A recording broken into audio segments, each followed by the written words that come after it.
Okay, so briefly we've mentioned before the idea that each technique, each thing you see in your kata should be able to finish a confrontation. And what we'd like to mention is, of course, that Iken Hitatsu, the idea of one hit, one kill, is very big in the Japanese arts, not necessarily so much in Okinawa, not necessarily so much in the Chinese origins of the art. But that doesn't mean that we shouldn't train as if each thing we're going to do could prove fatal.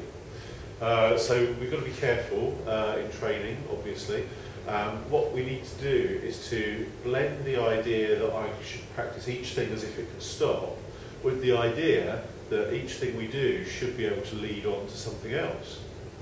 So for instance, I might receive hook, go straight for the throat.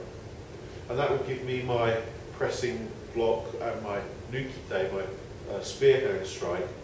But I should also know that if for any reason this situation is going to develop, then I should be able to just turn that over, snake that in, continue around and drop it. Right? So we can move on from a big ki-ai position in Heian Nidan or Pinan Shodan that leads us straight into, well, you know what, I could turn that over and turn it into a move from Heian or Pinan Sandan. It should be that I could go from here, I was about to do Heian Sandan, Pinan Sandan start, but you know what, the situation evolved, and instead I ended up catching this, bringing this up like this, and going for this, but then bringing it out like this. So you move from Pinan Sandan, straight through to Goju Shio Sho. There we go. So we have this idea of adaptability. Now, one of the keys to adaptability training, being able to move from one thing to another, is a little exercise that you see a lot of the Okinawan practitioners doing, where we go kakie and we're pushing between the two martial artists, and then at some stage during this pushing, you just decide to go for a technique. And because we're training partners, I've done one, so now it's his turn at some point. At some point he gets his revenge.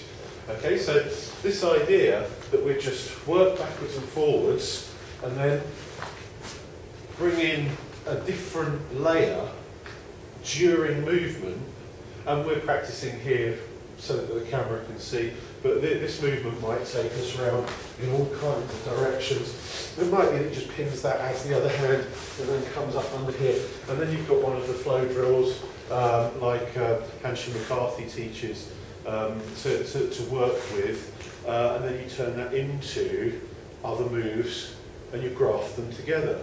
And it's not a set routine. You can put any moves in there so that you can work from various situations.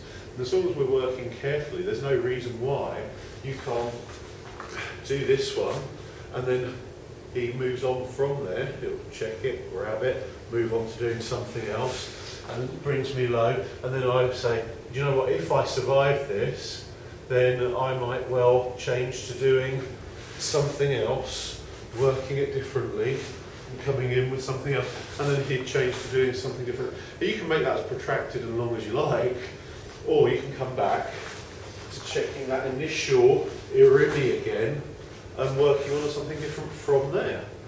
But it's those kind of practices which maybe a class of 30 having to learn their grading syllabus don't get to do every lesson, whereas people who are experienced and involved in the martial arts for a while, black belts, might actually get to enjoy that kind of training outside of the formal class environment, or if you've got a small class and you can get away with it without people getting too busted up.